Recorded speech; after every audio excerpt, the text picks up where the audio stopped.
Bem-vindo ao curso online de psicanálise. Lição 23. O aparelho psíquico. Conclusão. Freud foi o primeiro a nos fornecer um quadro claro da grande importância que tem para a nossa vida e desenvolvimento psíquicos a relação com outras pessoas. A primeira delas é, naturalmente, a relação da criança com os pais. Relação esta que, a princípio, na maior parte dos casos, se restringe principalmente à mãe ou à sua substituta. Um pouco mais tarde surge a relação com os irmãos ou outros companheiros próximos. Freud assinalou que as pessoas às quais as crianças se apegam em seus primeiros anos ocupam uma posição central em sua vida psíquica. Isso acontece, quer o apego da criança a essas pessoas seja por laços de amor, de ódio ou ambos, sendo o último caso o mais comum. A importância dessas primeiras relações deve decorrer em parte do fato de que tais relações iniciais influenciam o curso de desenvolvimento da criança, o que as relações posteriores não poderão realizar na mesma proporção, em razão, justamente, ao fato de serem posteriores. Decorre também em parte do fato de que, em seus primeiros anos de vida, a criança é relativamente indefesa durante muito tempo. Em consequência desse desamparo prolongado, ela depende do seu ambiente para encontrar proteção, gratificação e para o próprio processo de viver por um período muito mais longo que qualquer outro mamífero. Na literatura psicanalítica, o termo objeto é empregado para designar pessoas ou coisas do ambiente externo, que são psicologicamente significativas para a vida psíquica do sujeito, sejam tais coisas animadas ou inanimadas. Do mesmo modo, a expressão relações de objeto refere-se à atitude e ao comportamento do sujeito para com esses objetos. Nos estágios iniciais da vida, as crianças não percebem os objetos como tais e só gradativamente, ao longo dos primeiros meses de seu desenvolvimento, aprendem a distinguir a sua própria pessoa dos objetos. Também afirmamos que entre os objetos mais importantes da infância se incluem as várias partes do próprio corpo da criança, isto é, seus dedos e boca.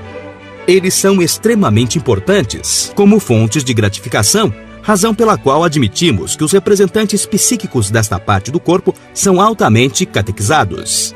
A esse estado de libido autodirigida, Freud, em 1914, denominou de narcisismo. Segundo a lenda, o jovem Narciso se enamorou da sua própria imagem.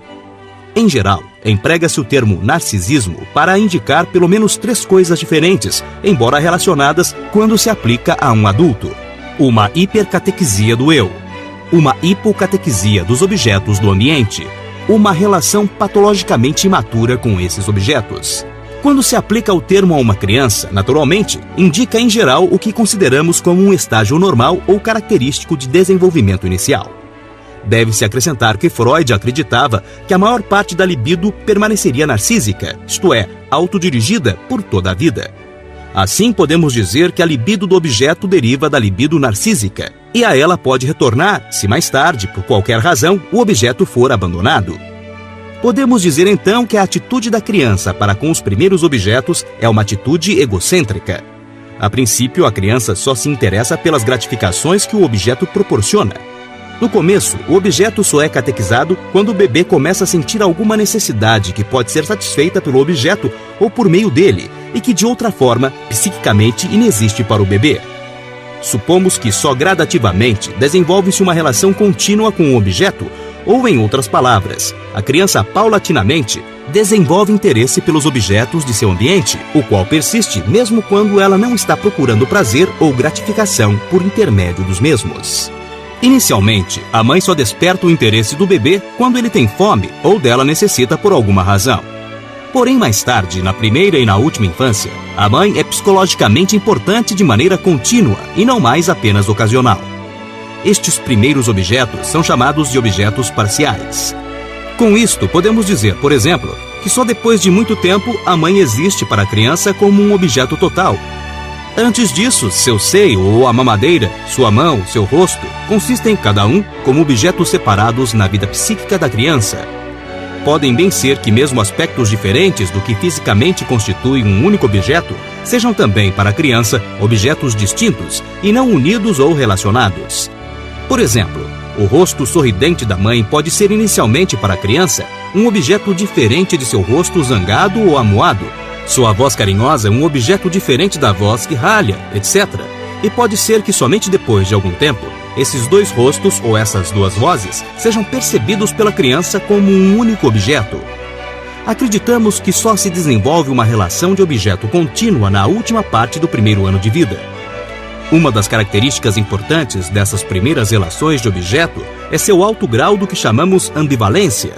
Isto quer dizer que sentimentos de amor podem alternar em igual intensidade com sentimentos de ódio, dependendo das circunstâncias. Por volta do segundo ano de vida, a criança começa a experimentar sentimentos de raiva, bem como de prazer para com o mesmo objeto. Esta ambivalência precoce persiste normalmente, diminuindo gradativamente até a vida adulta. Outra característica das primeiras relações de objeto é o fenômeno da identificação com o objeto. Qualquer relação de objeto acarreta uma tendência para se identificar ao objeto, isto é, para se tornar igual a ele, e que quanto mais primitiva a fase de desenvolvimento do ego, maior a tendência para a identificação. Tem-se assinalado nos últimos anos que nos primeiros anos de vida, as relações inadequadas ou insatisfatórias com os objetos, isto é, com o mundo externo, podem impedir o desenvolvimento apropriado das funções do ego. Pode-se assim, já no início da vida, ter preparado o terreno para as grandes dificuldades psicológicas, quer da última infância, quer da vida adulta.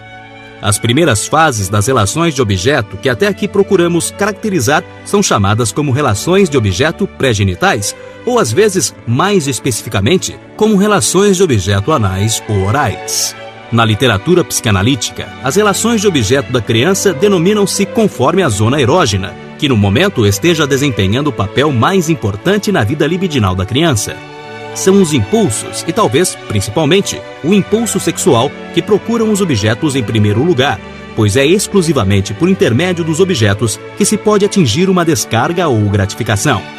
A importância das relações de objeto é principalmente determinada pela existência de nossas exigências instintivas, e a relação entre impulso e objeto é de importância fundamental durante toda a vida.